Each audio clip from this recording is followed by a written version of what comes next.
Sahana vavatu sahanau bhunaktu sahaviryam karavavahai tejasvinavaditamastu ma vidvishavahai.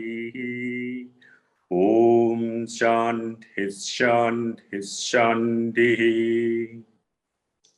Vakratunda Mahakaya Surya Koti Samaprabha Nirvignam Kuru Me Deva Sarvakaryeshu Sarvada.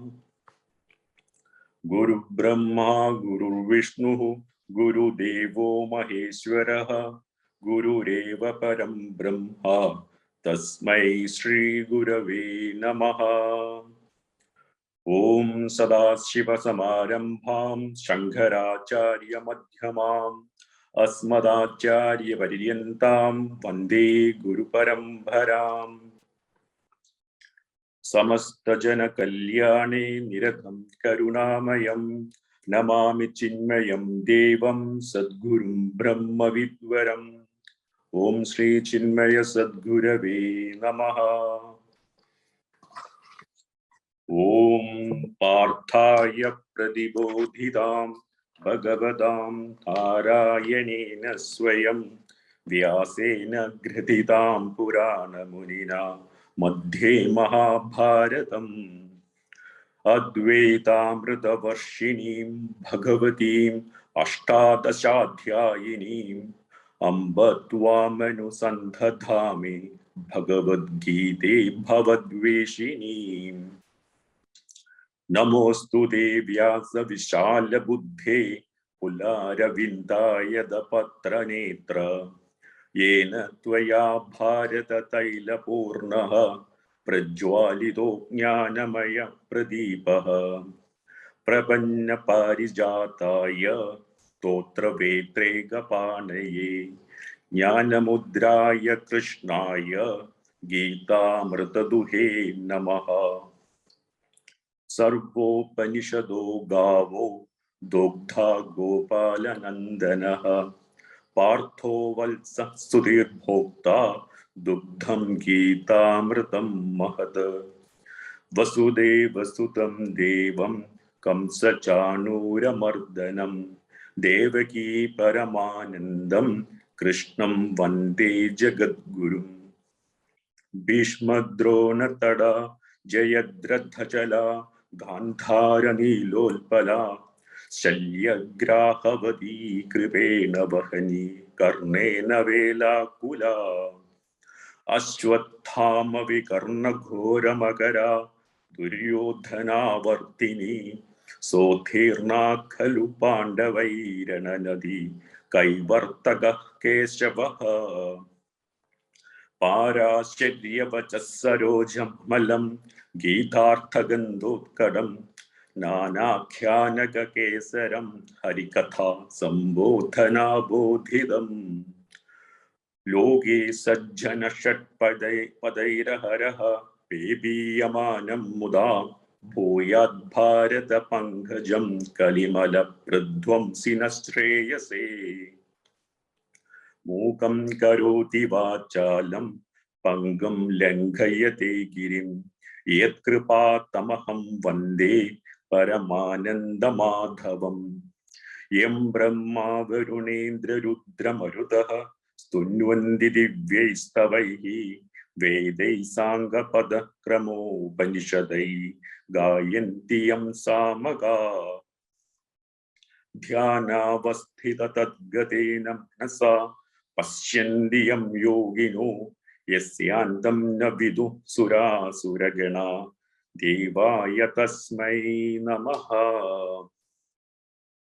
Sarva dharman parityajya mamekam sharanam vraja aham tva sarva pabebhyo mokshayishyami ma suchaha. Hari Om Pranam Swamiji. Once again, we welcome you to our this Saturday class. In fact, we consider it as our Unjanma Sugaram Dutch. We have you at least once in a month to clarify the doubts that what we have.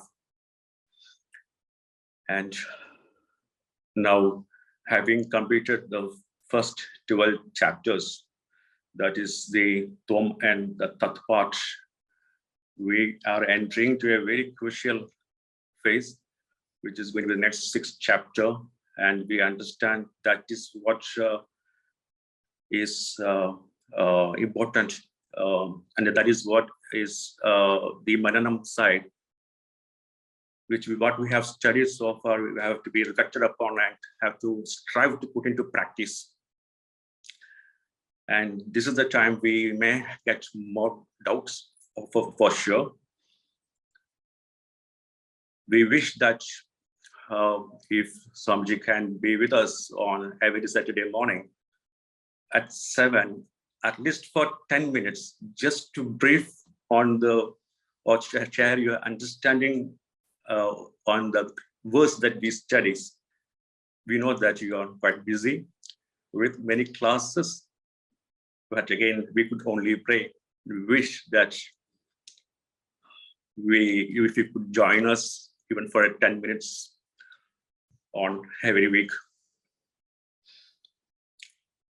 Having said that, Swamiji, this verse, this chapter, we understand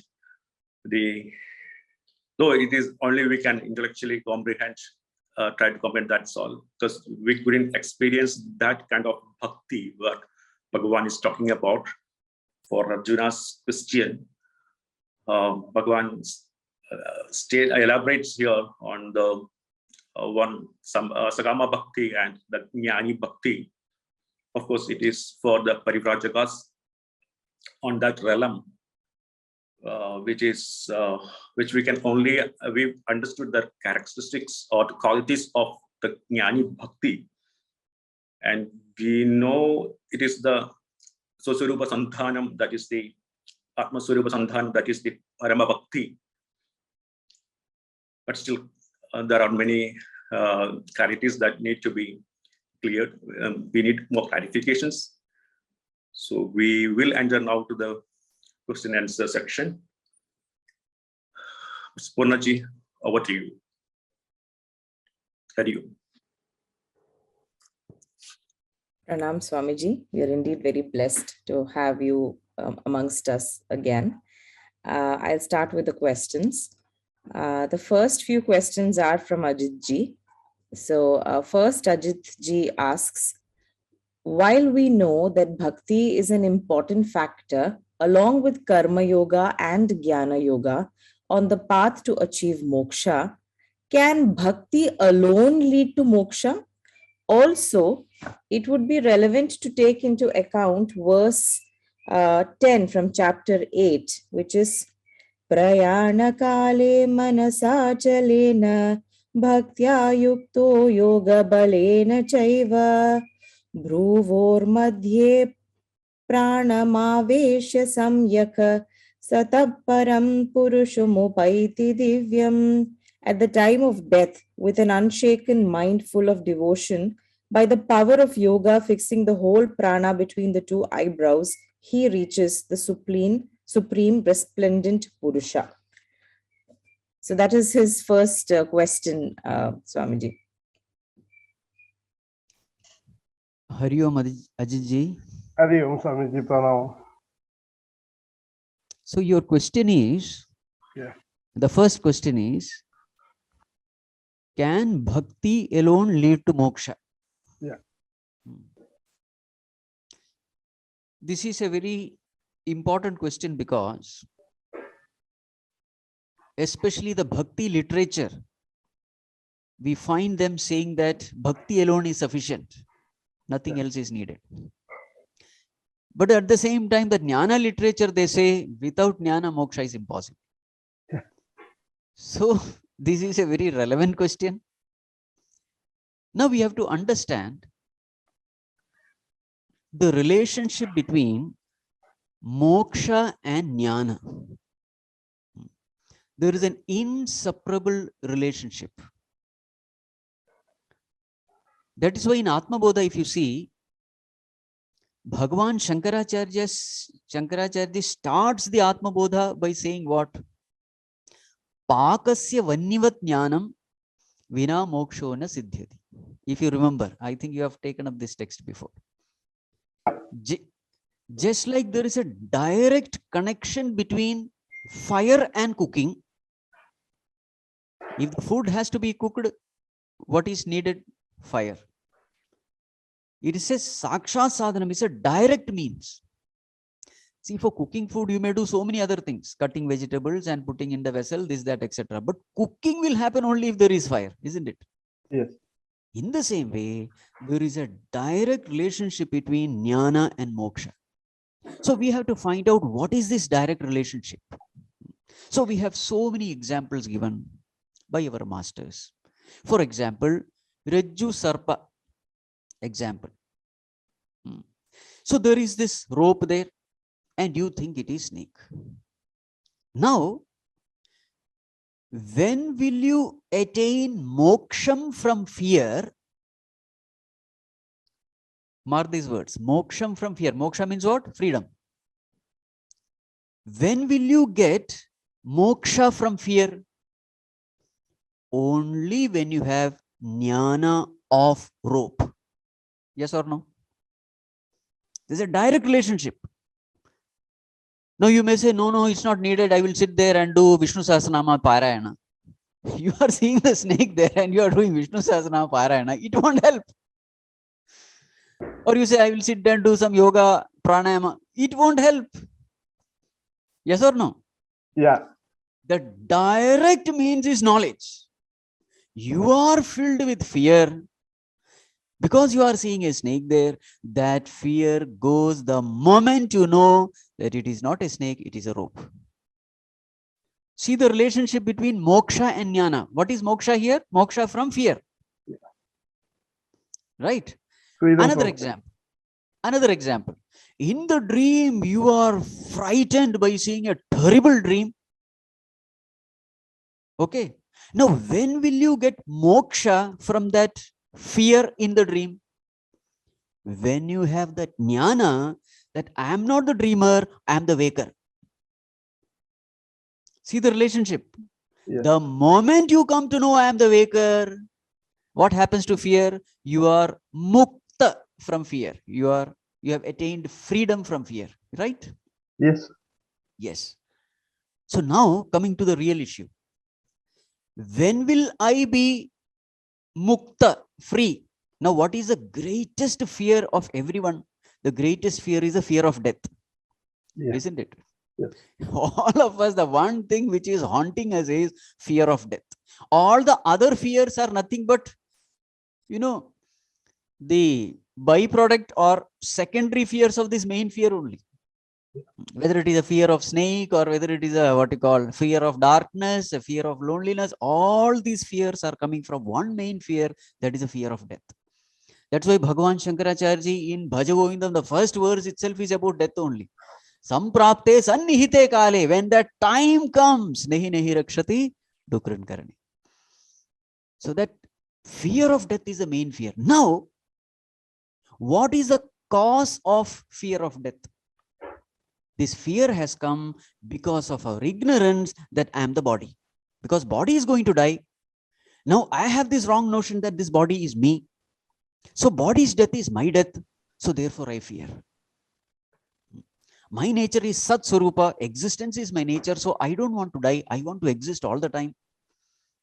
But this death will take away my body. And in my wrong understanding, body is me. So therefore it is my death. This creates fear. But what does spiritual knowledge say? You are not the body, you are immortal consciousness. Now, when you come to know that I am consciousness and I am not the body, I am the witness of the body and I am not the body, when you come to know, when you truly realize it, when you get established in it, what should happen to this fear? You attain moksha from fear. Yes or no? Yes. Yes. You attain moksha from birth-death cycle also. Why? Because birth-death cycle is nothing but, why are we born again and again in this world? To fulfill the desires. And desires are always for the ego. So as long as I think I am the body, I will have desires. To fulfill the desires, I come back again and again to the world.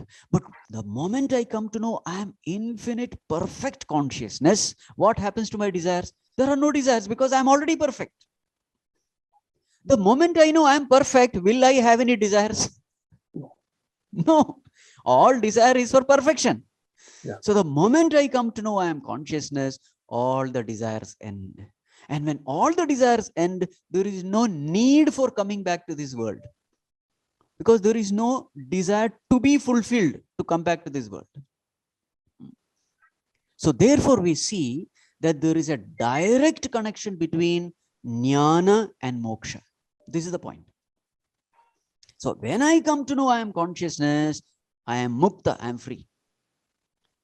But now in our scriptures it is also said, no, Bhakti can give you Mukti. Now see, we have to understand this. When we do Bhakti of the Lord, when we hold on to the Lord with all love and devotion, what does that Bhagavan do? Bhagavan knows that this fellow will get Mukti only by Jnana only. See, we may not know, we only know devotion. But Bhagavan knows that only with knowledge he will gain Mukti. So what does Bhagavan do? Bhagavan provides you a guru so that you will get Jnanam, so that you will get Mukti. You got it? Bhagavan knows that it is only with knowledge only Mukti is possible. So what does he do? He will provide you a guru. He will provide an opportunity for you to gain this knowledge. So that is why in 10th chapter, Bhagavan says, Tesham satatayuktanam bhajatam pritipurvakam dadami buddhi yogam tam. Those people who worship me with lot of love and devotion, I give them buddhi yoga. What is buddhi yoga? Jnana only is buddhi yoga. Yena mam upayantite, by which they come to me. Teshamevanukampartham aham ajnanajam tamaha nashayami atma bhavastaha jnana deepena bhasvata. So Bhagavan says, I light the lamp of knowledge remaining in their heart and destroy the darkness of ignorance. See? So even when you are doing bhakti, what is Bhagavan giving you? Knowledge. Yeah. Right? So can bhakti lead to moksha? So our answer is yes. Bhakti will force Bhagavan to give you jnana, and with jnana you gain moksha. Remember, there is no other way. Moksha is possible only through jnana. That is why in Bhagavatam it is said, mother is bhakti. Her children are jnana and vairagya. So if you have bhakti, jnana and vairagya is given to you. Moksha is considered dasi. It is given free. Okay. But this relationship has to be understood. Yeah. The relationship between jnana and moksha. Now, that verse, prayana kale manasa chalena. So if you see, what does it say? What is it said? Prayana kale manasa achalena. With that achala manas means unwavering mind. Bhaktya yukto yoga balena chaiva. Yoga bala means what? The constant practice of meditation. The constant practice of abidance in the self. The constant practice of remembering God, whatever you put it. This is called as yoga bala. It gives you strength. Whatever you continuously do, it becomes your habit. That habit is called strength. This is called as yoga bala. Bhaktya, with devotion. Bhruvor madhye pranam aveshya samyak. So taking the prana to the bhruvor madhya, the center of the eyebrow. Now what does it mean? You will find that whenever you meditate, your attention goes to the center of the eyebrow automatically. As though all the energies are concentrated here. It happens automatically. You don't have to take your prana through Mooladhara Chakra and all and fix it here. Not necessary. Automatically that happens. So with constant practice, what happens is your attention gets rooted at the center of the eyebrow. And you can clearly feel that you are abiding in that consciousness. You feel it. So then what he said, Tam param purusham upaiti divyam. That divyam purusham upaiti. What is this divyam purusham? Consciousness is called divyam purusham. Right? So therefore, devotion has to be there. Devotion means what? Love for a subject is called devotion. Love for God is called devotion. Love for consciousness is called devotion. So therefore, knowledge is a must. What is that knowledge? This Lord is none other than the consciousness in me. So when you get rooted in that, moksha is assured. So knowledge is unavoidable as far as moksha is concerned. Ajitji, is it clear? Yes, yes, Swamiji, very clear. Thank you. Right. Ajitji's next question, Swamiji. Of the 36 qualities of the Jnani Bhakta mentioned from verse 13 to 19, we will appreciate if you could share your valuable comments on 3 of those qualities. And the qualities are Udasino and Sarvaramba Parityagi from verse 16 and Shubha Ashubha Parityagi from the verse 17. How can we imbibe these qualities while transacting our day-to-day activities? Udasina, Sarvaramba Parityagi and Shubha Parityagi. So first we will take up Udasina. What does Udasina mean? You know, in Hindi, there is a word called Udas. Yeah. No, that is a negative word. Udas means a very sad person.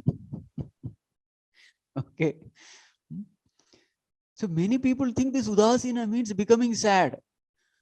So if the whole effort of spirituality is leading us to being Udas, then nobody will want spirituality. Udasina also means indifference. Actually, that is the real meaning, indifference. Again, this indifference has got a negative connotation. In fact, that is more popular.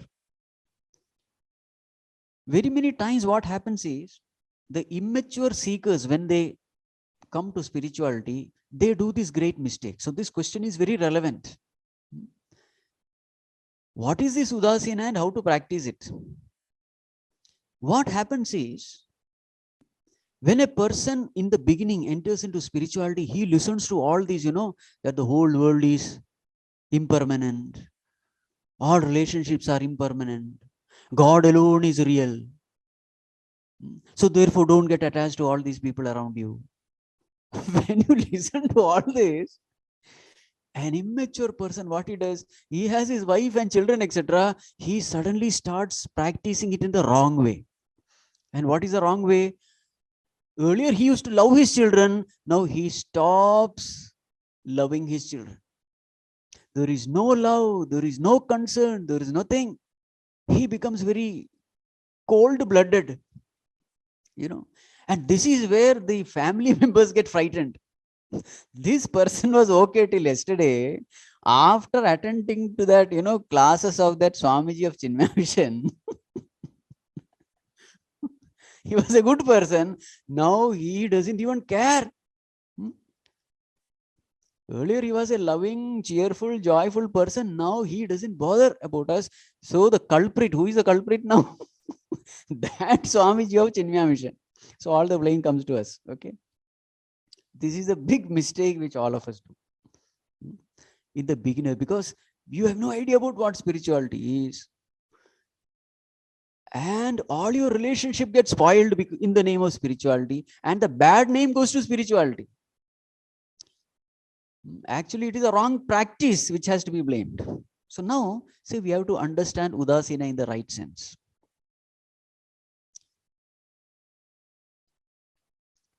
It is true that Udasina means being detached, but that detachment has to be a healthy detachment. What do you mean by healthy detachment? I will give an example. That's what you wanted also in day-to-day life, how to practice. Yes, because it's unconcerned also. Yes. So see, detachment is not something which you have to express to others. Detachment is something which you feel deep within. It is not something to be expressed. I'll give an example. Suppose you have a small child Every day you have this habit of drinking, say, tea. So your wife prepares tea and gives you early in the morning. And now this child is watching. Early morning, my father gets hot tea from my mother. Now the child is watching how this mother is preparing the tea. Right? So now the next day, the child also wants to serve father with the tea. You know, these children, they imitate.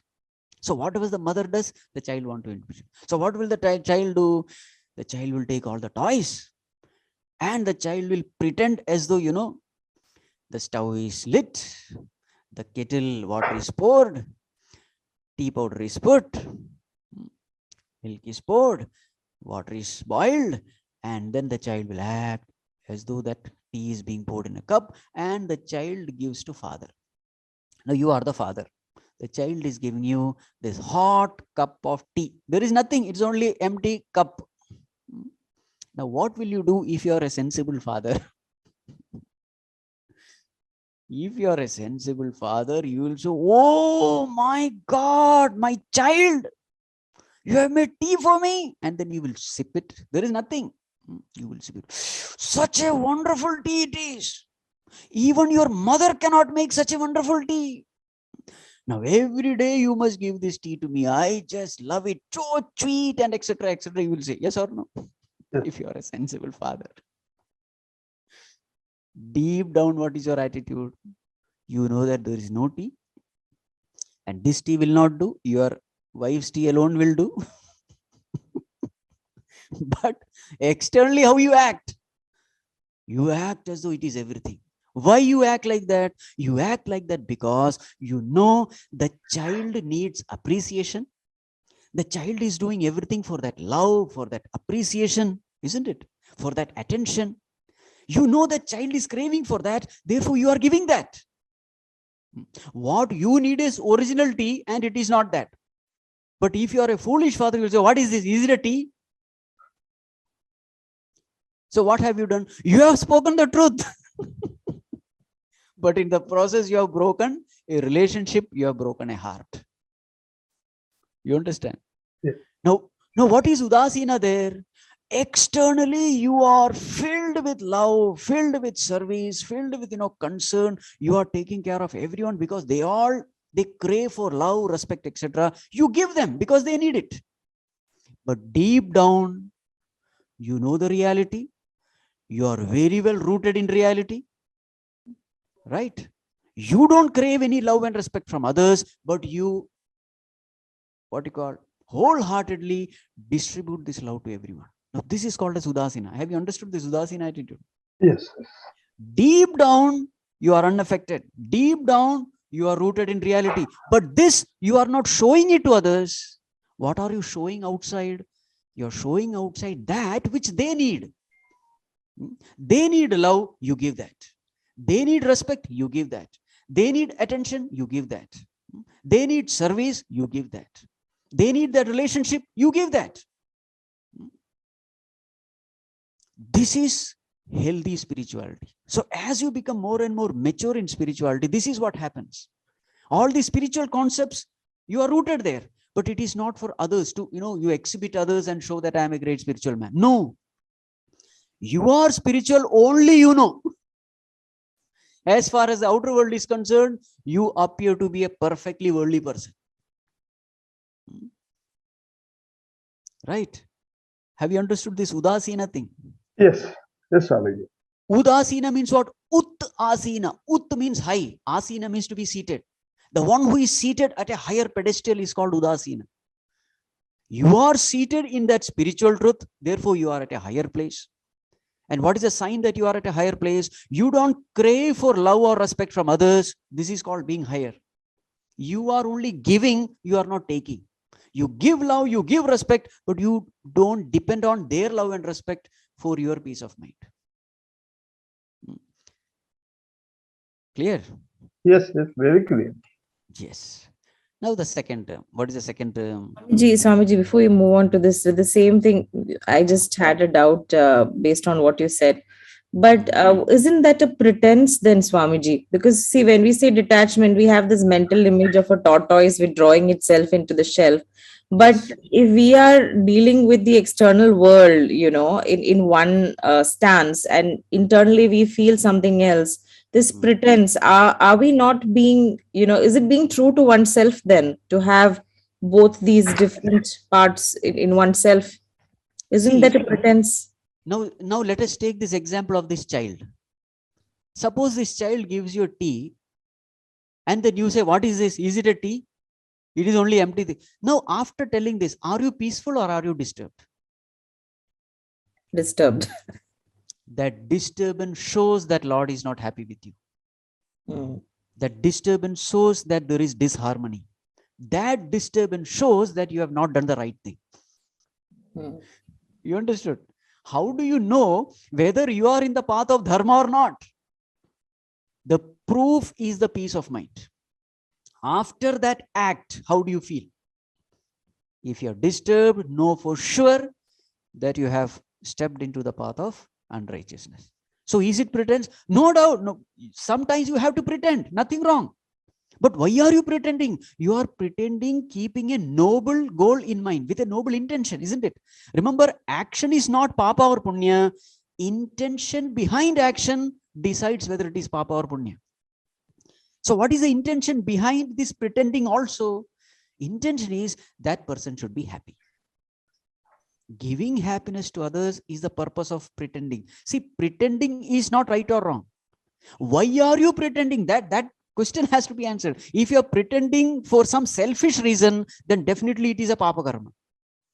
But if you are pretending for somebody's happiness, then it is not a papa karma, it is a punya karma only. Many times we have to pretend. Suppose there is a cancer patient and you are a doctor. Will you directly on the mouth say, you are a cancer patient, within 1 month you will die? It is true, but you should not tell like that. There is a way of putting it. Isn't it? Yeah. There are so many occasions in life where you have to tell a lie.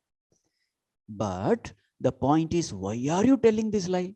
You are telling this lie so that the other person becomes happy. You are not disturbing. So this is very important. That is why that, that words, anudvegakaram, satyam, priyam, hitam, all the four you have to see. You have to speak the truth, but see to it that it is anudvegakaram, not disturbing the mind. See that your words are sweet. See that it is beneficial to the other person. All these factors have to be seen. Not that only just because you are telling the truth, it is right. No. Suppose a person comes to your house whom you don't like. Will you say, I don't like you, get out? Will you say that? Instead, what will you say? Please come, please come. Oh, it is so nice that you have come. Inside, you are not very happy, but see, they're all pretending only, but they are still right. It is righteous. Okay. In life, there are many occasions where you have to pretend because very many people are immature. They are not able to understand the higher philosophies of, this Gita and all that. They are not able to understand. So you come down to their level. It is not actually pretending. It is you are coming down to their level. Because you know that person is not able to understand your level. It is not pretending. It is just coming down to their level. And to come down to their level, you should be at a higher level. That is called ut asinaha. Ut means higher.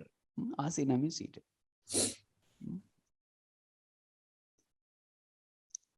Clear?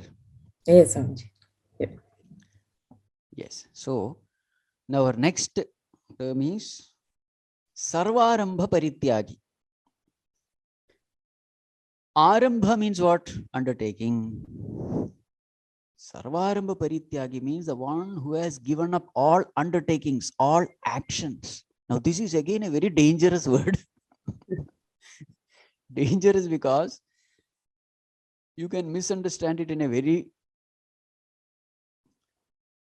literally. When you say giving up all action means what? Then literally you have to take sannyas only. Leave everything, not only take sannyas, run away to some Himalayan caves and sit down there. And very many people have done this mistake and they suffer also. So we have to understand one thing, what actually it means here. Giving up action means. Suppose we give up all actions, all our responsibilities, and run away to Himalayan caves, will it help me in spirituality? The answer is no. Why? Because there are vasanas to be exhausted. And for the vasanas to be exhausted, you need a world full of sense objects. Because vasanas can be exhausted only when you interact with the sense objects. So world is necessary. Otherwise, vasanas will not be exhausted. Without exhausting your vasanas, if you try to sit for meditation, what will happen? These vasanas will not allow you to fix your mind upon the Lord. Because vasana means impurity. Impure mind can never meditate upon God. Karmendriyani sanyamya ya aste manasasmaran indriyarthan vimudhatma mithyachara sa uchyate. This verse comes in 3rd chapter. The importance of karma yoga. What will happen if you don't do karma yoga? That also has to be said. So what will happen? Karmendriyani sanyamya. At the seat, yes, fine. Body is motionless. That can be done. Hands are not moving, legs are not moving. You are sitting in Padmasana. It's all possible. But what are you doing with your mind? That's the most important thing. Manasa smaran, mind is wandering. Indriyarthan, thinking of all the things, mind is wandering. Why it is wandering? Because it is filled with vasanas. So, if you renounce the world without exhausting the vasanas, those vasanas will not allow you to fix your mind upon the Lord. So meditation is possible, and the worst thing is you can't go back to the world also because you have renounced the world. There is nothing with you. So neither here nor there. Such a person is called Turshanku. Neither in this world nor in that world. Very dangerous because you are not progressing, you are stuck. So therefore, this is dangerous. So therefore, what does Bhagavan mean when he says Sarvarambha Parityagi, giving up all actions? So here we have to understand, giving up all action doesn't mean physically giving up all actions. No, it is an attitude. And what is the attitude? Bhagavan, every action that I seem to do, actually you are doing it. I am only an instrument. For performing that action, body has to be there. You have given the body. Life has to be there in the body. You have given it. Inspiration need to be there. Without inspiration, you can't do anything. Inspiration also comes from you. Resources are needed. Resources are also given by you. Wealth is needed. It is given by you. So Bhagavan, I see that in every step, you are the one who is helping me do everything. So therefore, this action is yours and not mine. So giving up action means giving up the doership of action. This is the most important thing. I am doing it. I achieved it. Because of me, things happen. No, there is no I there. Just efface that I and let the actions happen. That's what Bhagavan tells Arjuna also, 11th chapter. Nimitta matram bhavasavya sachin. Arjuna, you become a nimitta. Mayaivete nihita purvame. I have killed all of them. Arjuna, you are not the one who is killing. I have killed them. You just sit there and shoot some arrows. You know, in that drama, what you call Rama Ravana Yuddha, on the stage children do, you know. So they have this bow and arrow and all that, made of cardboard. So what is the instruction given to Ravana? He has to fall down, whether the arrow hits him or not. It's a cardboard arrow. Sometimes it may not go also. But the instruction given to Ravana is you must fall down. Isn't it? Yeah. In the same way, Bhagavan tells Arjuna, Arjuna, you shoot the arrow. I have killed all of them. They will fall down anyway.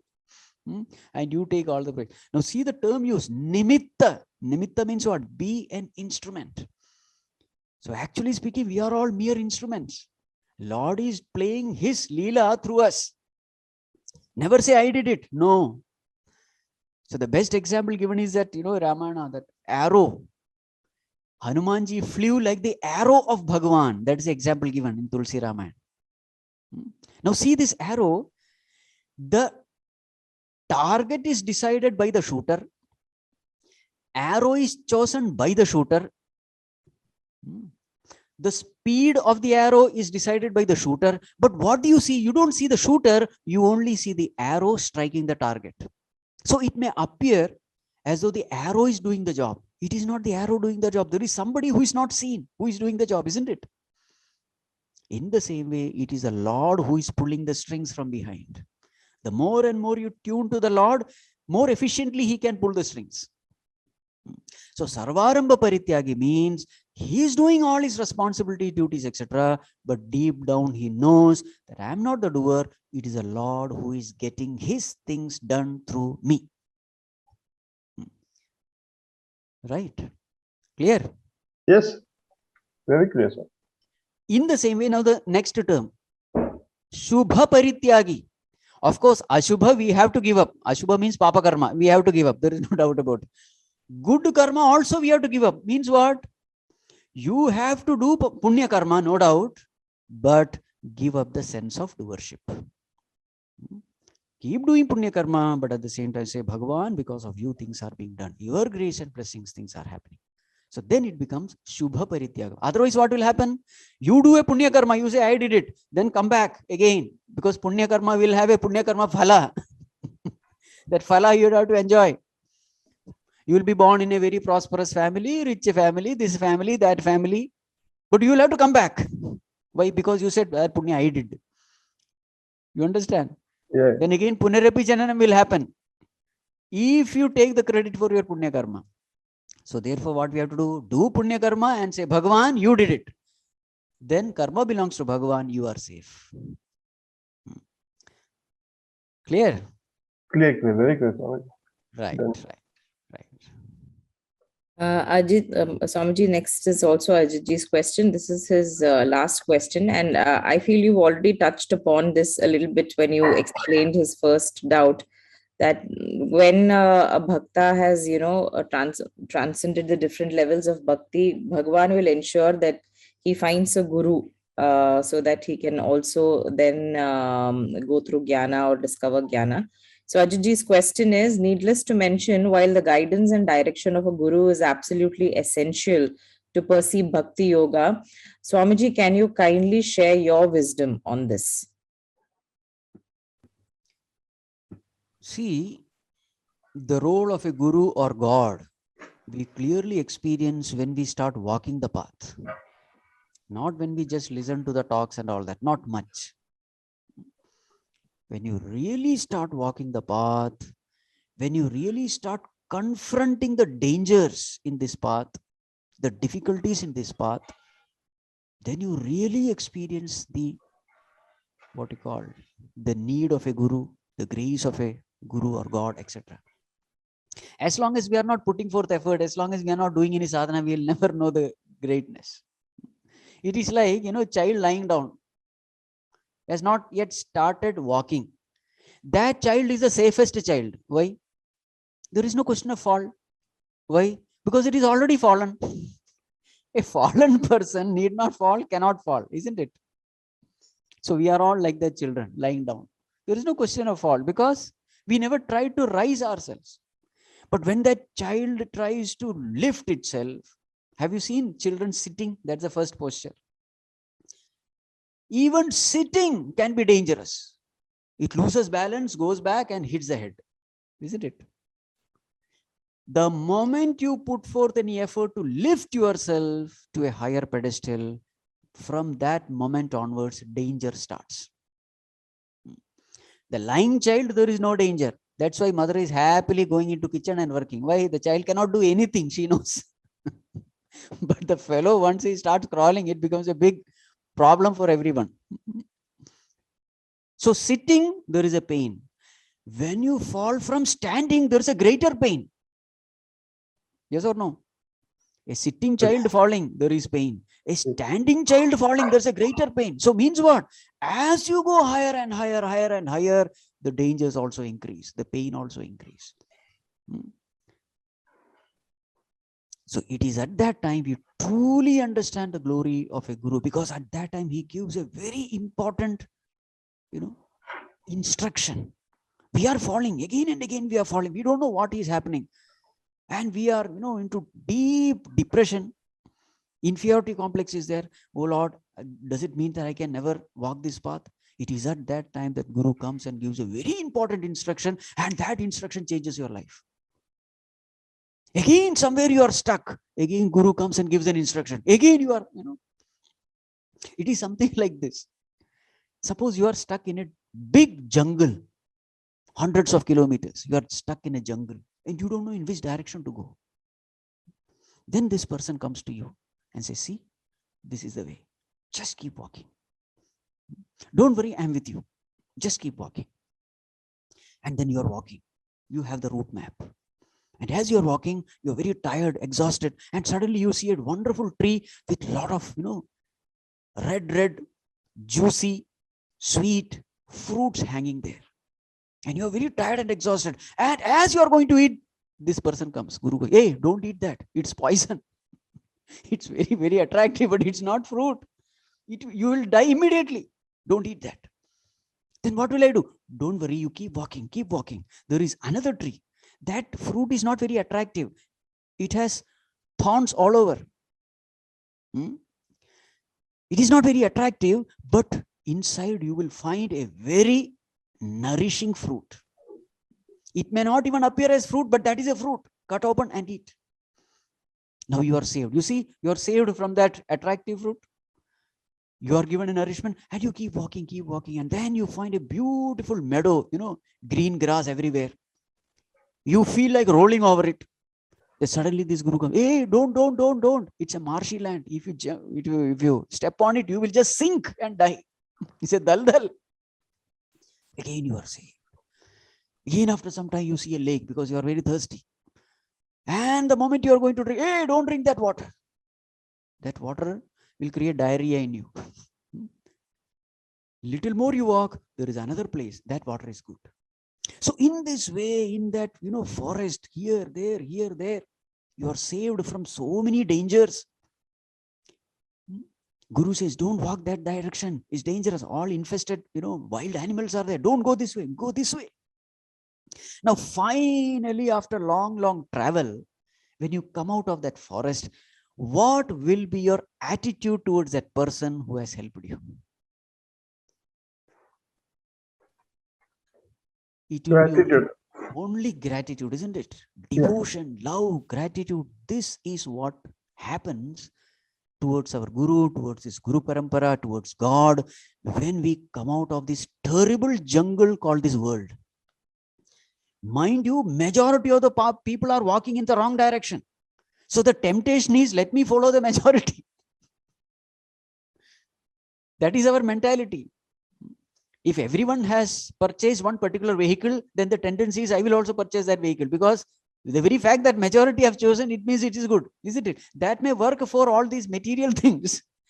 But as far as spirituality is concerned, do just the opposite. If majority are walking one direction, know for sure it is they are going to hell only. Because the juicy fruit, very attractive, you tend to eat. Understand? So here is a person who is guiding you, because there are so many dangers in this world, so many dangers. Unless you study the scriptures, you will not come out of it. It is at that time you are filled with gratitude and devotion, etc. And you see the difference in your own life as you keep walking the path. It's not that ultimately only you will know. No, as you travel. You see, that is a symbolic message of this Mahabharata war. It is actually a spiritual struggle in every one of us. Dharma Kshetra, Kurukshetra is what? Our own heart. So these Pandavas are able to win an impossible war, I should say. If you see the case of Arjuna itself, if Arjuna was alive after the war, it was only because of Bhagavan. There were empty number of cases where Arjuna would not have survived if it was not to be Bhagavan. So what is this? It is nothing but this battle which we are fighting within. Winning against Kama Krodha, winning against Ragadvesha, winning against Ahankara, Mamakara. It is not a joke. You go against it, then you will know. As long as you are going along with it, you will never know. You fight against it, then you will come to know how monstrous, powerful enemies they are. At that time, we realize the need of a guru, the guidance of a guru. Guru and God, both are one and the same. There is no difference. Ajitji? Hari Om Swamiji, Dhanyavada. Thanks a lot. Very, very clear. Swamiji, the next question is from Venuji. And his question is based on the last verse of the chapter. Yetu dharmyamritamidam yatoktam paryupasate shraddhadana matparama bhaktastetiva me priyaha. They indeed who follow this immortal dharma as described above, endowed with faith regarding me as their supreme goal, such devotees are exceedingly dear to me. So in the commentary for this verse, Gurudev has mentioned that this concluding stanza constitutes the sixth section, adding no definite trait to the 36 qualities mentioned, but it forms a commandment, a divine reassurance to all spiritual seekers that when they accomplish these qualities in themselves, they will gain the supreme love of the Lord. So, Swamiji, can you please elaborate on this sixth section in this chapter? Hari Om Venuji. Hari Om Swamiji. See, that sixth section, I hope you know the Swamiji, 5 sections. I also would like to explain this based upon the first 5 sections, how Yes. they are segregated, and then the 6th section will be, clear, I think. Yes. See, That's the first section Hari. is Nirguna Nirakara Dhyana. It is meant for the best of spiritual seekers. The first section. Nirguna Nirakara Dhyana means what? I meditate upon consciousness. I don't need any support. The mind is so pure. So effortlessly I meditate. That is the first one. But if you are not able to do that, if Nirguna Nirakara Dhyana, if consciousness meditation is not possible, then go to the next one. What is that? It is Saguna Nirakara Upasana. Saguna Nirakara Upasana means you don't have a form, but you meditate upon the virtues of the Lord, His goodness, His kindness, His love, devotion, etc. Nirguna means attributeless, there is no form, but you meditate upon the virtues. But if that is also not possible, then come to Saguna Sakara Upasana. Saguna Sakara. If you are not able to meditate upon the Lord without form, then meditate upon the Lord with the form. Sakara, with akara, with form. Because mind will get a support to meditate. So any beautiful form is fine. Saguna Sakara Upasana. If that is also not possible, don't worry. Come to Nishkama Karma Yoga. Perform actions as a worship of the Lord without any desires. Nishkama Karma Yoga. If that is also not possible, don't worry, do Sakama Karma Yoga. What is Sakama Karma Yoga? I am performing action for myself. It is Sakama. Okay, I have a lot of desires. I have a lot of worldly desires. So, Sakama Karma Yoga is perform all those worldly desires, but let there be Karma Falatyaga. Karma Falatyaga and Yatatmavan. Strive hard. Seek the Lord's grace and try to fulfill all your desires. But what should be the attitude? Bhagavan, if it pleases you, only then give me. Now this is called as Karma Falatyaga. I will put forth effort, but if you think that it is not good for me, don't give. I am asking so many things. If it is not good, then don't give. But if you think it is good, then give. So allow the Lord to decide what to give and what not to give. This is called as Sakama Karma Yoga. Why is it yoga? Because you are uniting with the Lord. You are asking from the Lord. Karma is involved. Sakama is there. Sakama means desires are there. I am not able to do Nishkama Karma and all, selfless service and all. It's not possible for me because I have a lot of desires. My own desires are there. Now, Sakama Karma Yoga is something which everyone can do. No, you cannot say, no, Swamiji, that I can't do. Tell something lesser. This is the end. You are living for yourself. Now you are seeking Bhagavan's, intervention in fulfilling your own desire. So Bhagavan says, at least allow me to decide for you what is good for you and what is not. This is Sakama Karma Yoga. So these are the 5 stages. So first one, Nirguna Nirakara Dhyana. I call it Dhyana because that is absolute. Nirguna Nirakara Dhyana because the whole process is dropping the mind. It is not using the mind, it is dropping the mind. Manasam tu kim margane krite naiva manasam. That's it. You observe the mind, witness the mind, and dissolve the mind. So I will call it Dhyana, meditation. So Nirguna Nirakara Dhyana. If that is not possible, what is that? Saguna Nirakara Upasana. Saguna Nirakara Upasana. Yes. Upasana. If that is not possible, Saguna Sakara Upasana. If that is not possible, Nishkama Karma Yoga. If that is not possible, Sakama Karma Yoga. So these are the 5. Now the point is, when you are doing this sadhana, what should happen to you?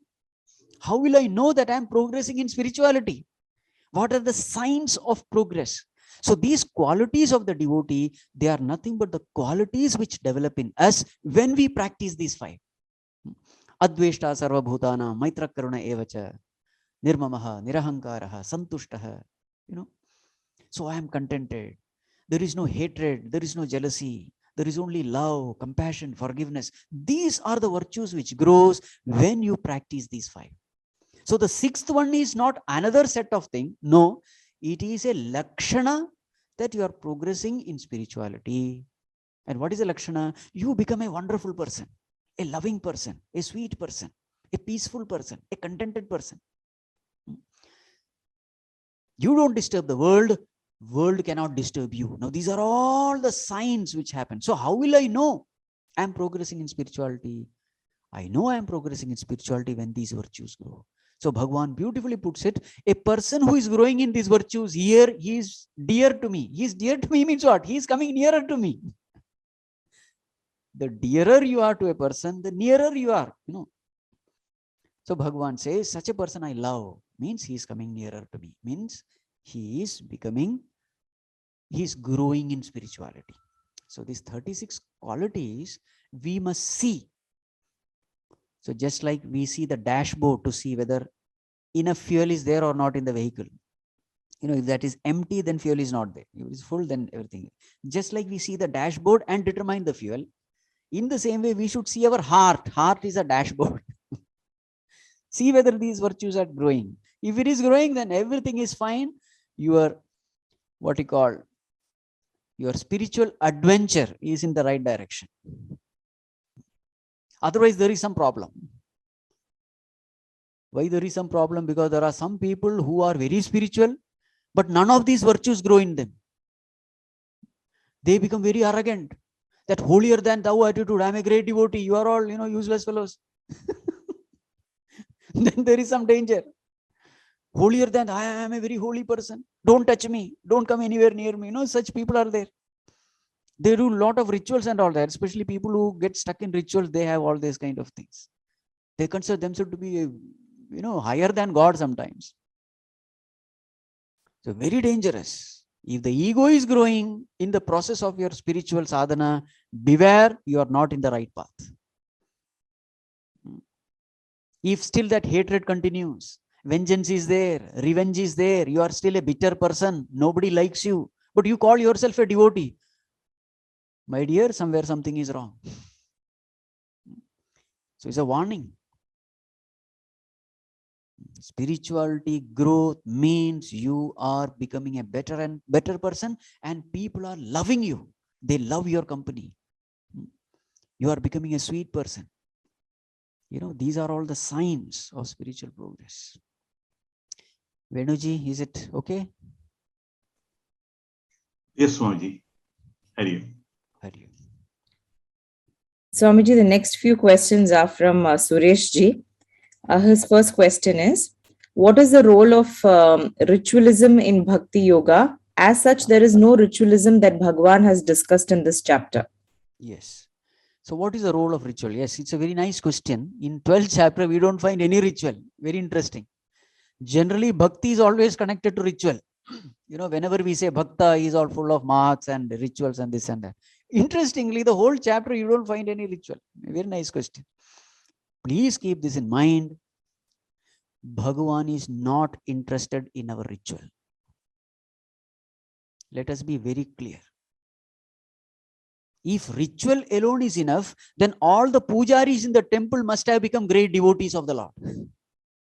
But that is not what we see. They are still stuck in the world. Very clearly you see from their behavior, etc. Mere chanting mantras or mere doing worship or mere abhisheka, if that alone is enough, then all those people who are doing must have become great devotees. They never become. So then what is the most important thing? The most important thing is the attitude, the bhava behind the ritual. Bhagavan himself says that patram pushpam phalam toyam yome bhaktya prayachati tadaham bhakti upahritam. See, double again and again emphasizing, I am interested in bhakti, not in your patram pushpam, etc. Your fruit or leaf, that is not which pleases me. What pleases me is your devotion. Even if you don't give anything, doesn't matter. If you can bring out a teardrop because of your devotion, because of that melting of the heart, if you can bring some tears, those tears will be much more precious for me than your patram pushpam, etc. This is the meaning. You see? Even if you're not doing any ritual, even if you're just sitting silently remembering me, with a heart filled with gratitude, that is more than sufficient for me. This is the meaning. So what is important for Bhagavan? These feelings. But that doesn't mean the ritual should be completely avoided. All the rituals are designed in such a way that these feelings automatically come. Rituals are designed that way. But if you say, no, ritual alone is important and feelings are not important, then you are taking the wrong track. So this has to be understood. Sureshji, clear? Hariom Swamiji. Yes, Swamiji. Swamiji, then, if you see most of, like even going to a temple, if you go to places of worship like Guruvayur or Tirupati, we have a puja room at home also. So as long as bhakti is there, we can worship in our puja room, but still we undertake that pilgrimage, stand in that queue and then go just for that few seconds of darshan. So then that's not relevant. Does that mean it's not relevant? See, there is an intimate connection between the mind and the surroundings. So when you find that there are so many devotees who are praying to the Lord, mind automatically feels that this is something important. When you are doing meditation in a group, when you are going to such temples where thousands of people gather, automatically your mind thinks that this is important. This is the nature of the mind. And moreover, when everybody is thinking about the same, spiritual thing, so there is a vibration. That's another way of explaining it. There is a spiritual vibration, and in that vibration, you also automatically become spiritual. Just like in a rush, if you are in the middle, you will be pushed in that direction, wherever the majority goes, isn't it? So at your, see, these are all for the beginners. Please keep this in mind. For the beginners, all these kinds of external props are necessary. They are all external, what you call that, crutches. For the beginners, it's very difficult for them to, sit and meditate upon the higher. But when they see that there are so many people doing worship, etc., automatically they get attracted to all this. That is a weakness of the mind. We find that whatever the majority does, I want to do the same thing. Because that is something right, something important, something great. We have that feeling. But as you evolve in spirituality, you will come to know the most important thing is, it has nothing to do with majority. So definitely we must go to temples. It has its own, it has its own importance. Okay, Swamiji. Sureshji's next question is, Saguna Sakara devotion, do we need to stick to one form, Ekarupa, or can we do with various forms like Krishna, Shiva, Devi, Anekarupa Dhyanam and have one Ishta Devata? That is also fine. See, the understanding should be clear that there is only one God. It doesn't matter whether you are worshipping, various gods. If you see Bhagavan Shankaracharya, he has written Stotram for all gods or not. Shiva Stotram is also there. Devi Stotram is there. Every deity he has written a Stotram. So as long as your vision is clear that there is only one God expressing in so many ways, in so many forms, to fulfill the needs of so many devotees, then there is no problem in worshipping all different devatas. Understanding should be clear. Then there is no problem.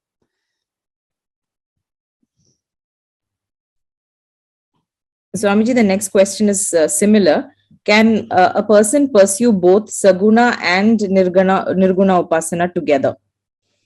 Definitely yes. See, both of these paths have their own charm. What is this Saguna Upasana? You don't want to become one with God. You want to be separate from God and enjoy loving God and being loved by God. So you keep your ego intact, because if the ego is merged in the infinite, then who will love whom? So some of these higher devotees like Ramakrishna Paramahamsa, etc., they deliberately remain one step lower. No?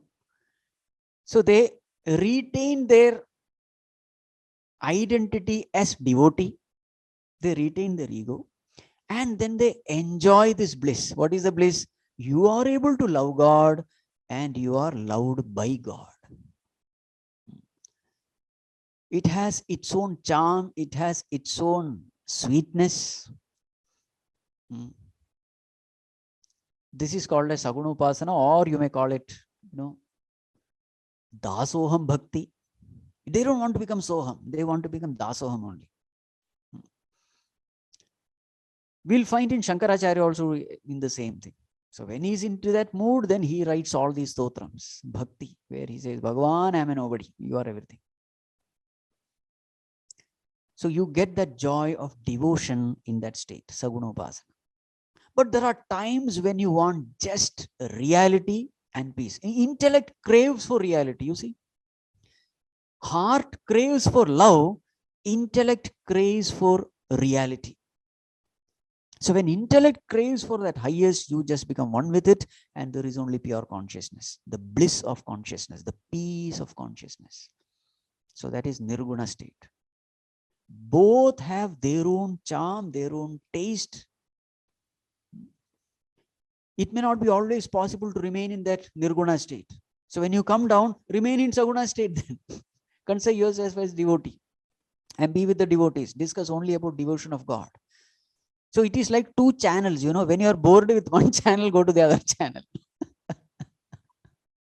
We have so many varieties. When you go to a hotel, all the time you don't have to eat, idli vada, idli vada, idli vada. No. Go have something different also. So in spirituality also we have Chappan Bhog, Chappan Bhog. So many varieties, so many delicacies. So you taste different. No, the relationship also, you see. Sometimes I want to be a child of that Lord. I want to consider that Lord as my mother, or sometimes as father, or sometimes as my friend, my beloved. So many ways are there. Sometimes as my master. So enjoy all these relationships. Who is stopping you?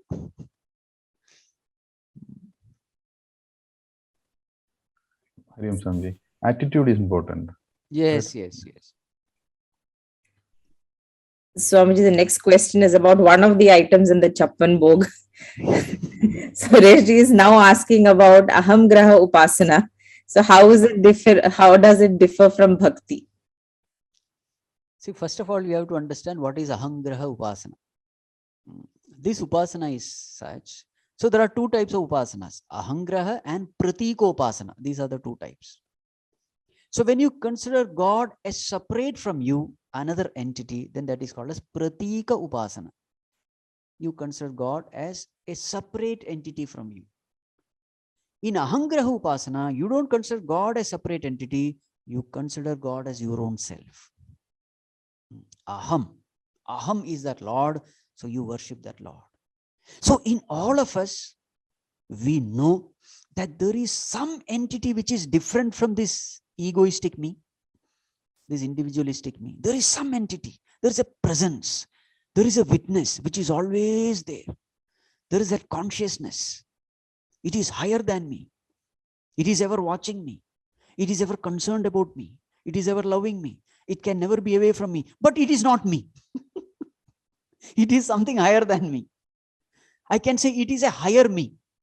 I am a lower me, which I know. But there is a higher me in me, which is other than me, which is witnessing me. Are you able to understand what I'm saying? So in that aham itself, there are two categories. There is a higher I and there is a lower I.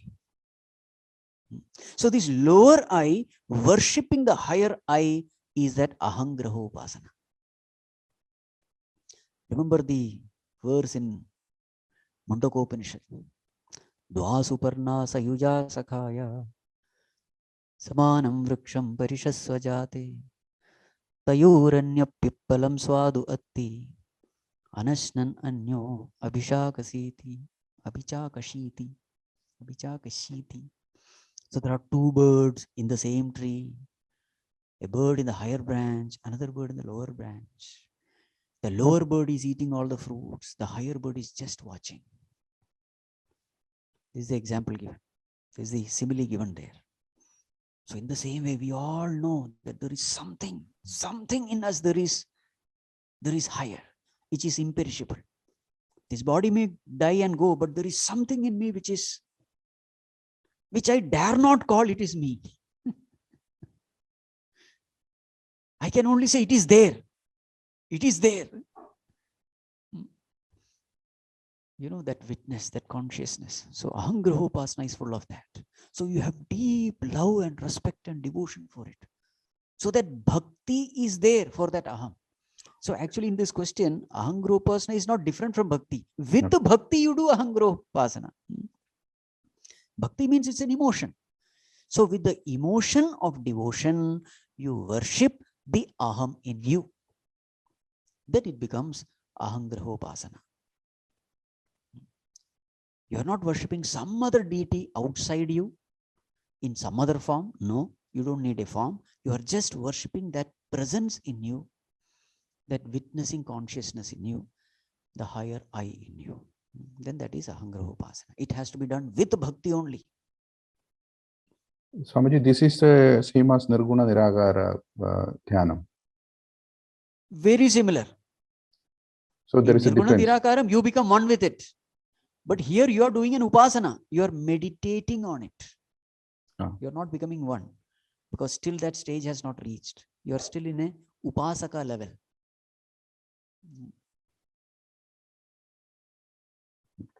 But it will lead there only. So this is As in you between, you can say Saguna Nirakara and Nirguna Nirakara. Yeah, it's a mix of both. Yes. Okay. Very awesome. And Swamiji, his last question is, and I think this was a doubt that all of us had while discussing this chapter, especially after the 36 qualities of a Jnani Bhakta. Is there any difference between a Sthita Prajna and Jnani Bhakta? Now, my question to you is, difference with respect to what? With respect to the external behavior or with respect to the experience in meditation? See, it is in the experience of meditation and both, Swamiji. When you're looking at all the qualities we are seeing as a practice here, where he is becoming a Jnani Bhakta. There he is a Bhakta only. Whereas there it is a Sthita Prajna, he has attained that and there is no difference. So that is what I see in that. So how that is different here? See, this question can be answered from two different levels. First level, what is their experience?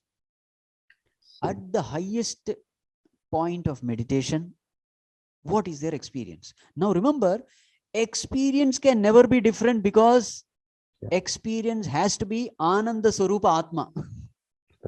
because that's the reality. Correct. So I have to experience the self as consciousness, as Sat, as Chit, as Ananda. We have no choice because that's the reality. It is like, what you call, whether you are a man or a woman, whether you are a Brahmana, Kshatriya, Vaishya, Shudra, whoever you are, you will have to experience fire as hot only, isn't it? We have no choice there because that's the reality. You will have to experience sugar as sweet. In the same way, you will have to experience reality as Satchidananda. There is no difference. Whoever you are, whether you are Bhakta or a Karma Yogi or a, what you call, Ashtanga Yogi, Raja Yogi, whatever yogi you are, the final experience remains the same. It is Satchidananda. But when it comes to their external expression of the devotee, there can be varieties. A devotee's expression will be very different from a jnani's expression. A devotee will be too much of crying and weeping and all that. Lot of sentiments and emotions and all that. A jnani will be, very dry, like Ramana Maharshi. He will just sit there. Right? External expressions will depend upon what kind of sadhanas you have practiced. Depending upon the way in which you have seen God, with what relationship you have seen God, depending upon that, your behavior, external behaviors will appear different. Some will be silent, some will be very talkative, some will be very emotional, some will be very logical, some will be very philosophical, some will be more chanting oriented, some will be more service oriented. These are all the different expressions of Mahatmas. They are all like different, beautiful flowers in the garden of the Lord. To give an example, I heard a very beautiful story. So Tulsidas ji and Surdas ji, they were sitting together and having a chat about the glories of the Lord and all that. I hope you know both of them. Tulsidas ji, he considered Rama as his master and himself as his servant. As far as Surdas ji is concerned, he considered Bhagavan Krishna as Balakrishna. That's what he loved to meditate upon. He considered Krishna as his child, So both of them were discussing the glories of the Lord. And suddenly one wild elephant, was coming from somewhere. Somebody told, hey, wild elephant is coming, run away from him. Tulsidas ji remained there only. But Surdas ji was, disturbed. And he started looking for some tree somewhere where he can hide. So Tulsidas ji said, why are you worried? Lord is there, he will take care. Then, Surdas ji said, see, as far as you are concerned, Lord is your master. So he will take care of you. But as far as I am concerned, I will have to take care of my Balakrishna. You see, he was running away. Situation is the same, but see the attitude of two great devotees. So one feels the responsibility of protecting the child, the other feels that Lord will protect me. You understand? Yes, sir. So in the same way, devotees will have varieties of ways in which, they will respond to a situation. Their behavior characteristic will be very different, but the experience is the same of the reality. I don't know whether I have answered this question. Yeah, I can put it in one more way, Swamiji. If we look at our Gurudev, Chinmaya Swami and his Guru, Tapovan Swami, Yes. both are, their characters are very different. Tapovan Swami was sitting there and Gurudev came down to the people. So is it because of their prarabdha or is it because of our prarabdha? No. It is because of their, see, everything is, of course, you got such a guru because of your prarabdha. Gurudev was like that because of his prarabdha. Why is it that we got such a guru? Because of our prarabdha. Whatever punya karma we have done, we got. So Mahatmas, in their behavior, there will be variation. Swami Vivekananda was very different from Ramakrishna Paramahamsa. So I think with this, we are concluding all our questions. We have a few more minutes. If anybody has anything, just raise. Yes, Ajitji. Ajitji. Hari Om Swami. Hari Om Swamiji. Sorry bombarding you with so many questions, but you, while discussing in the beginning, you said that when you grow in spirituality, Bhagwan will send you a guru. Now, having said that, on the same lines, I have word only, emphasizing that when you grow in bhakti or when you grow in spirituality, the Bhagwan tests you. There is a lot of sufferings you have to undergo to see whether you're steadfast in that devotion or the bhakti. Is this right? I can, though I will be digressing a little bit just to make this clear a little bit. This Reiki, the energy healing technique. I have done part 1, part 2, level 1, level 2. Then there is one more level 3. And then after that, there is the next level where master, where you can, once you pass level 3, then you have to undergo the master course and then you can impart the healing technique. But I heard and I have seen, because some of my relatives have done that they have to undergo a lot of tribulations in their life, the sufferings in their life. So I stopped at level 2 and left it. So I'm just adding this to make a better connection. I hope you understand my question. So what is the question? My question is, the more you grow in spirituality, the more you grow in bhakti, will you have to go through more sufferings to prove that you are steadfast in devotion? It is true. It is true in the sense, see, it is not that he is giving more suffering. The truth is, you are becoming aware that suffering is already there. You understood? Yeah. Suffering was there. I was not seeing it because my mind was not very subtle enough to see suffering. My mind was very gross. So I was not seeing suffering. It is something like this. See, junk food, when it comes, you see it as suffering or joy? Joy. So when the mind is very gross, you see only joy. You don't see suffering. Yeah. But as you become more and more subtle, last time I ate it, I had it. So next time when you see that food, what do you see? Both the case, suffering was there. Yeah. In the beginning, because of your gross mindedness, you are not seeing suffering, you are seeing joy. But later on, after suffering so many times, the mind has become sensitive, and the moment you see the food, you are not remembering the joy there. You are remembering the long hours of suffering which you went, isn't it? Yes. Food is the same. So you have matured. Yeah. So as you become more and more matured in life, the same thing which once upon a time you consider a very pleasurable thing, you start seeing it as a painful thing. So what has happened? World has not changed. Your perception has changed. Your understanding has changed. Your maturity level has changed. Right. Clear. Dhanyawad. Swamiji, I think we have undergone a tremendous change during this satsang itself. Who we were before beginning the class and after the class, we ourselves are feeling there is a lot of difference. It is a touch of a guru to our life. Hari Om Swamiji.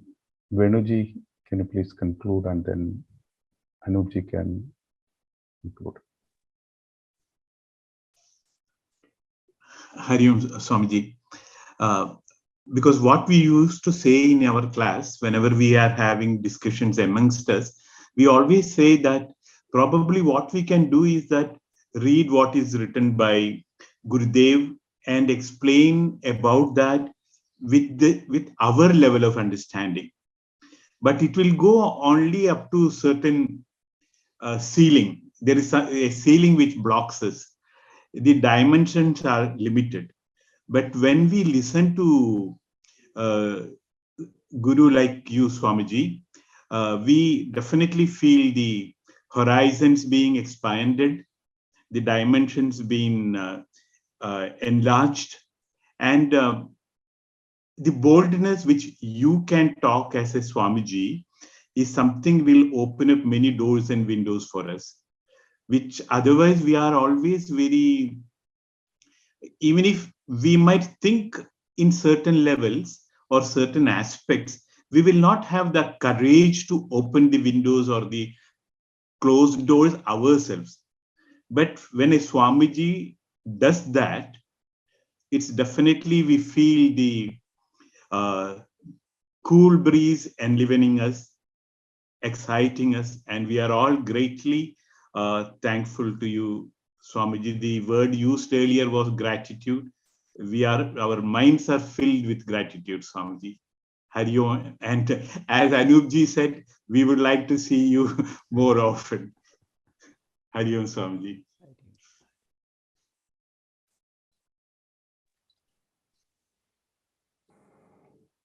Om Sarve Bhavantu Sukhinah Sarve Santu Niramayah Sarve Bhadrani Vatsyantu Ma Kaschit Dukha Bhaved Asato Ma Sadgamaya Pratyoma Stodrigamaya Pratyorma Amratangamaya Om Shanti Shanti Shanti Om Purnamada Purnamidam Purnat Purnamudachyade Purnasya Purnamadaya Purnameva Vasishyade Om Shanti Shanti Shanti. We stand as one, bound to each other with love and respect. We serve as an army, courageous and disciplined, ever ready to fight against all low tendencies and false values within and without us. We live honestly the noble life of sacrifice and service, producing more than what we consume and giving more than what we take. We seek the Lord's grace to keep us on the path of virtue, courage, and wisdom. May thy grace and blessings flow through us to the world around us. We believe that service of our country is the service of the Lord of Lords, and devotion to the people is the devotion to the Supreme Self. We know our responsibilities, give us the ability and courage to fulfill them. Om Tat Sat.